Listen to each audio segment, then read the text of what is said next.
Zaman sekarang, terowong bawah tanah dari daya bumi ke masjid negara sering menjadi tumpuan masyarakat untuk bersiar-siar maupun ulang-alik ke tempat kerja. Pada Jun 2016, KLCC Holdings Sdn Bhd telah menaik taraf dan membuka terowong sepanjang 269 meter ini kepada orang awam dengan kos penyelenggaraan berjumlah RM6 juta. Namun tahukah anda sejarah di sebalik terowong ini cukup kelam? Sekitar tahun 90-an, pelajar-pelajar sekolah menengah sering menggunakan terowong ini untuk ke sekolah mereka. Tetapi pada pagi itu, tanpa siapa menduga, seorang pelajar sekolah itu telah dilaporkan hilang setelah melalui terowong ini. Tanpa melengahkan masa, mari kita mulakan kisah yang menyayat hati ini.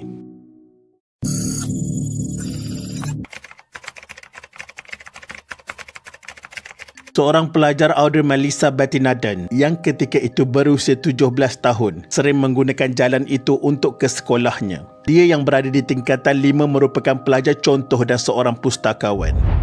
Ibunya adalah seorang ibu tunggal dikenali sebagai Margaret Francis yang berusia 42 tahun. Audrey Melissa adalah anak tunggal kepada Margaret dan sentiasa menjadi peneman ibunya sepanjang masa. Sepanjang hidupnya, hanya memikirkan segala-galanya untuk Audrey, termasuklah perancangan masa hadapan anak kesayangannya itu.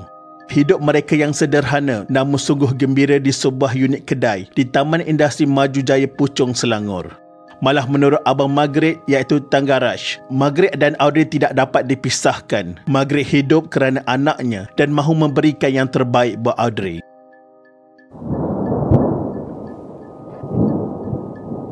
Margaret dan Audrey baru sahaja berpindah masuk ke rumah barunya di Puchong, Selangor. Hal ini kerana tempat kerja Margaret hanya berdekatan dengan kediaman mereka berbanding jika mereka terus menetap di Kuala Lumpur.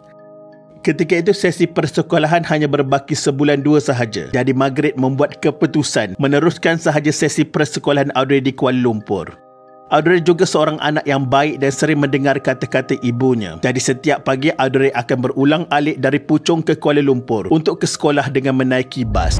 Di waktu tengah hari pula, Margaret akan menghubungi rumahnya untuk memastikan Audrey berada di rumah setelah pulang dari sekolah. Itulah rutin Margaret setiap hari demi menjaga keselamatan anaknya. Tetapi segala-galanya berubah pada tanggal 17 Mei 1999.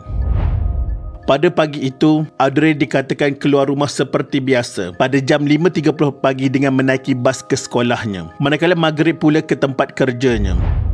Apabila tiba di perhentian bas di stesen bas Kelang, Audrey telah turun dan terus berjalan dengan seorang lagi rakannya ke kompleks Daya Bumi. Sampai sahaja di kompleks itu, tiba-tiba Audrey dengan rakannya berpisah arah. Mengikut siasatan terhadap rakannya itu, Audrey melintas jalan menuju ke arah British Council dan masuk ke arah Jalan Bukit Aman. Dia terus memasuki lorong bawah tanah menghubungkan kompleks Daya Bumi dan Jalan Cenderasari.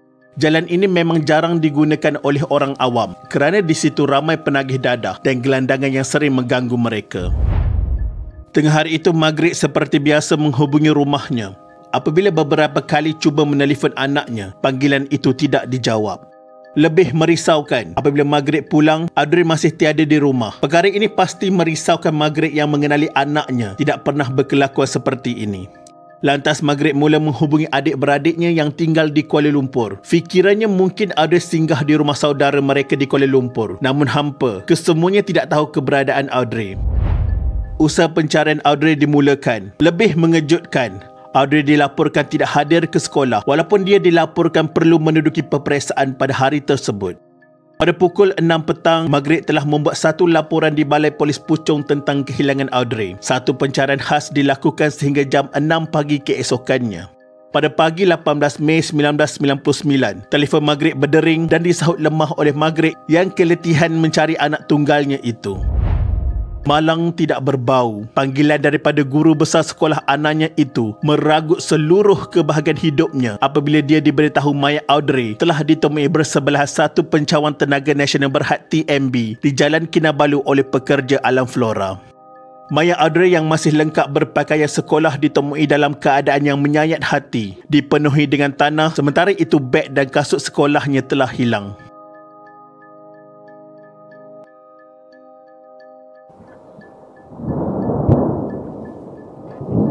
Satu laporan forensik dikeluarkan mendapati Audrey telah dihentak dengan objek tumpul dipercayai batu di kepalanya selain dicekik hingga mati sebelum mayatnya dicampak ke dalam semak di tepi pencawang TNB.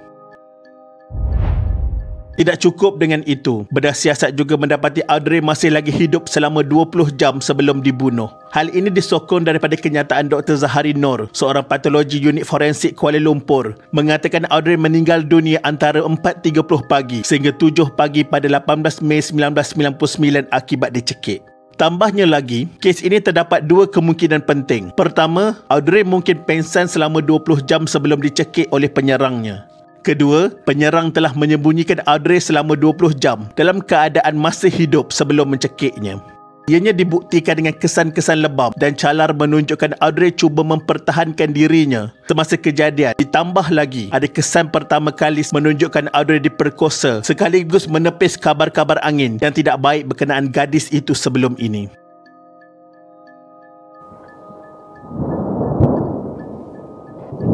Pihak polis dengan bantuan pihak sekolah menjalankan siasatan. Hasil siasatan dengan pelajar-pelajar sekolah, polis berjaya menahan beberapa orang suspek.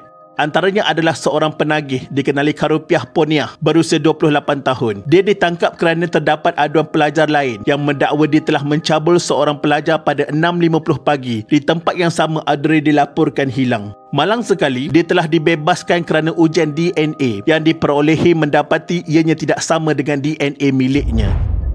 Tidak berhenti di situ. Polis mencari seorang lelaki dikenali Chris. Chris juga seorang penagih yang mempunyai ketinggian 176 cm dan berambut kerinting didakwa sering berlegar-legar di kawasan pencawang TNB sebelum mayat Audrey ditemui. Usaha polis mencari Chris menemui jalan buntu walaupun gambarnya telah diedarkan. Seorang ahli perniagaan juga telah menawarkan wang berjumlah RM20,000 bagi memberi maklumat tentang Chris.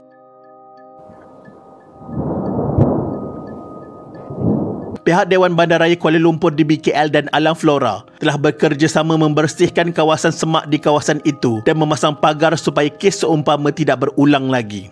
Selain itu, satu syarikat keselamatan Pernas International Security Sdn Bhd telah memberikan servis kawalan keselamatan percuma untuk mengawal terowong bawah tanah bagi menjaga keselamatan orang awam. Pada 15 Disember 1999, Maghrib telah menuntut ganti rugi terhadap guru besar sekolah dan kerajaan Malaysia. Defendant pertama dinamakan Pasupati Raj, guru besar sekolah menengah Methodist, dan defendant kedua adalah kerajaan Malaysia selaku majikan Pasupati. Ganti rugi ini termasuklah ganti rugi khas berjumlah RM4,500 sebagai kos pengebumian, RM10,000 kerana kehilangan anak, RM450 kos bedah siasat, ganti rugi am, ganti rugi teruk dan teladan, faedah dan apa-apa kos yang sesuai ditaksirkan oleh mahkamah. Semua tuntutan ini dibuat untuk menuntut keadilan terhadap anaknya selain merupakan satu-satunya anak tunggalnya. Namun ada sumber mengatakan satu penyelesaian di luar mahkamah telah dicapai antara Maghrib, Pasupati dan kerajaan Malaysia.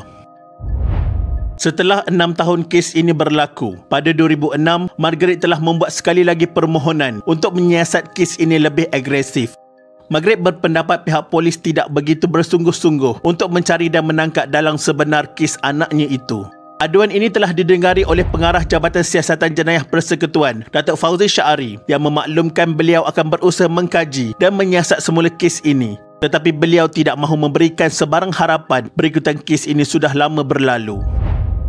Untuk makluman, kertas siasatan ini tidak pernah ditutup oleh pihak polis dan sepanjang penyiasatan dilakukan sebanyak 41 orang lelaki ditahan. Ujian darah dan air mani juga telah diambil tetapi kesemuanya tidak sepadan dengan DNA yang ditemui di tubuh Audrey. Begitulah kesudahan cerita ini sehingga sekarang semuanya masih bingung siapakah pembunuh yang sebenarnya. Kita mendoakan suatu hari nanti Tuhan akan memberikan jawapan kepada persoalan ini. Sekian, terima kasih.